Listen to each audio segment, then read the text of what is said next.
Hello everyone, this is Tales Myth Narratives. Welcome back to my channel. Today we are going to read a story, The Gift of Magi, written by Guy de Maupassant. The story tells us about Della and Jim Dillingham Young, a young married couple who want to buy Christmas presents for one another but don't have enough money to do so. Let us read on to find out what happened next and how they celebrated their Christmas Eve.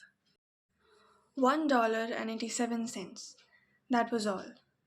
She had put it aside, 1 cent and then another, in her careful buying of meat and other food.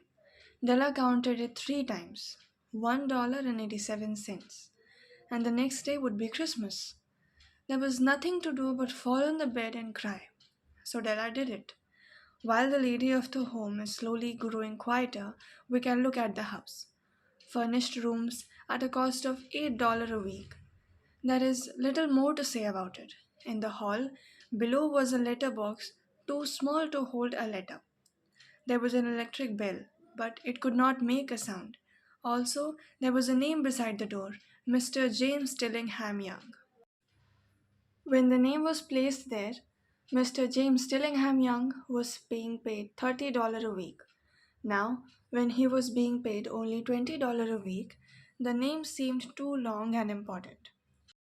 It should perhaps have been Mr. James D. Young, but when Mr. James Dillingham Young entered the furnished rooms, his name became very short indeed. Mrs. James Dillingham Young put her arms warmly about him and called him Jim. You have already met her. She is Della. Della finished her crying and cleaned the marks of it from her face. She stood by the window and looked out with no interest. Tomorrow would be Christmas Day, and she only had $1.87 with which to buy Jim a gift. She had put aside as much as she could for months, with this result. $20 a week is not much. Everything had cost more than she had expected. It always happened like that. Only $1.87 to buy a gift for Jim. Her Jim. She had many happy hours planning something nice for him, something nearly good enough, something almost worth the honor of belonging to Jim. There was a looking glass between the windows of the room. Perhaps you have seen the kind of looking glass that is placed in $8 furnished rooms. It was very narrow. A person could see only a little of himself at a time. However, if he was very thin and moved very quickly, he might be able to get a good view of himself. Della, being quite thin, had mastered this art. Suddenly, she turned from the window and stood before the glass. Her eyes were shining brightly, but her face had lost its color. Quickly, she pulled down her hair and let it fall to its complete length. The James Dillingham Young were very proud of two things, which they owned. One thing was Jim's gold watch. It had once belonged to his father, and long ago it had belonged to his father's father. The other thing was Della's hair. If a queen had lived in the rooms near theirs, Della would have washed and dried her hair where the queen could see it. Della knew her hair was more beautiful than any queen's jewels and gifts. If a king had lived in the same house with all his riches, Jim would have looked at his watch every time they met. Jim knew that no king had anything so valuable. So now Della's beautiful hair fell about her, shining like a falling stream of brown water. It reached below her knee. It almost made itself into a dress for her, and then she put it upon her head again, nervously and quickly.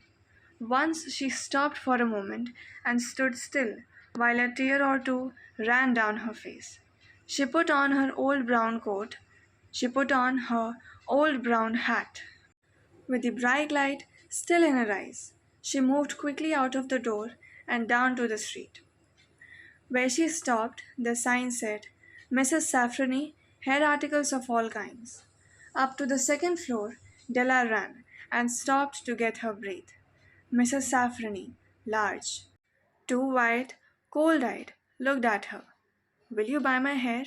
Asked Della. I buy hair, said Mrs. Safrany. Take your hat off and let me look at it. Down fell the brown waterfall. $20, said Mrs. Safrani, lifting her hair to feel its weight. Give it to me quick, said Della. Oh, and next 2 hours seemed to fly. She was going from one shop to another to find a gift for Jim. She found it at last. It surely had been made for Jim and no one else. There was no other like it in any of the shops. She had looked in every shop of the city. It was a gold watch chain, very simply made. Its value was in its rich and pure material. Because it was so plain and simple, you knew that it was very valuable. All good things are like this. It was good enough for the watch. As soon as she saw it, she knew that Jim must have it. It was like him, quietness and value. Jim and the chain both had quietness and value. She paid $21 for it, and she hurried home with the chain and 87 cents. With that chain on his watch, Jim could look at his watch and learn the time anywhere he might be. Though the watch was so fine, it had never had a fine chain. He sometimes took it out and looked at it, only when no one could see him do it. When Della arrived home, her mind quieted a little. She began to think more reasonably. She started to try to cover the sad marks of what she had done. Love and large hearted giving, when added together, can leave deep marks. It is never easy to cover those marks. Dear friends, never easy. Within 40 minutes, her head looked a little better. With her short hair, she looked wonderfully like a schoolboy. She stood at the looking glass for a long time. If Jim doesn't kill me, she said to herself, before he looks at me a second time, he'll say I look like a girl who sings and dances for money. But what could I do? Oh, what could I do with $1.87? At 7, Jim's dinner was ready for him. Jim was never late. Della held the watch chain in her hand and sat near the door where he always entered. Then she heard his steps in the hall, and her face lost color for a moment. She often said little prayers quietly about simple everyday things, and now she said, please God, make him think I'm still pretty. The door opened, and Jim stepped in. He looked very thin and he was not smiling. Poor fellow. He was only 22 and with a family to take care of. He needed a new coat and he had nothing to cover his cold hands. Jim stopped inside the door. He was as quiet as a hunting dog when it is near a bird. His eyes looked straightly at Della, and there was an expression in them that she could not understand. It filled her with fear. It was not anger, nor surprise, nor anything she had been ready for. He simply looked at her with a strange expression on his face. Della went to him. Jim dear, she cried, don't look at me like that. I had my hair cut off and sold it. I couldn't live through Christmas without giving you a gift. My hair will grow again. You won't care, will you? My hair grows very fast. It's Christmas, Jim. Let's be happy. You don't know what a beautiful, nice gift I got for you. You have cut off your hair? Asked Jim slowly. He seemed to labor to understand what had happened. He seemed not to feel sure he knew. Cut it off and sold it, said Della. Don't you like me now? I'm me, Jim. I'm the same without my hair. You say your hair is gone, he said. You don't have to look for it, said Della. It's sold, I tell you. Sold and gone too. It's the night before Christmas, boy. Be good to me, because I sold it for you. Maybe the hair of my head could be counted, she said. But no one could ever count my love for you. Shall we eat dinner, Jim? Jim put his arms around his Della. For 10 seconds, let us look in another direction. $8 a week or $1 million a year.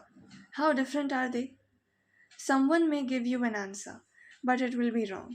The Magi bought valuable gifts, but that was not among them. My meaning will be explained soon. From inside the coat, Jim took something tied in paper. He threw it upon the table. I want you to understand me, Dell, he said. Nothing like a haircut could make me love you any less. But if you'll open that, you may know what I felt when I came in. White fingers pulled off the paper, and then a cry of joy, and then a change to tears. For there lay the combs that Della had seen in a shop window and loved for a long time. Beautiful combs with jewels, perfect for her beautiful hair. She had known they cost too much for her to buy them. She had looked at them with the least hope of owning them, and now they were hers. But her hair was gone. But she held them to her heart and at last was able to look up and say, "My hair grows so fast, Jim." And then she jumped up and cried, "Oh, oh!" Jim had not yet seen his beautiful gift. She held it out to him in her open hand. The gold seemed to shine softly, as if with her own warm and loving spirit. "Isn't it perfect, Jim? I hunted all over the town to find it. You'll have to look at your watch 100 times a day now. Give me a watch. I want to see how they look together." Jim sat down and smiled. "Della," said he, "let us put our Christmas gifts away and keep them a while. They are too nice to use now. I sold the watch to get the money to buy the combs, and now I think we should have our dinner." The Magi, as you know, were wise men, wonderfully wise men, who brought gifts to the newborn Christ child. They were the first to give Christmas gifts. Being wise, their gifts were doubtless wise ones. And here I have told you the story of two children who were not wise. Each sold the most valuable thing he owned in order to buy a gift for the other. But let me speak a last word to the wise of these days. Of all who give gifts, these two were the most wise. Of all who give and receive gifts, such as they are the most wise. Everywhere there are the wise ones, they are the Magi. Thank you for watching and have a nice day. Please like, share, and subscribe.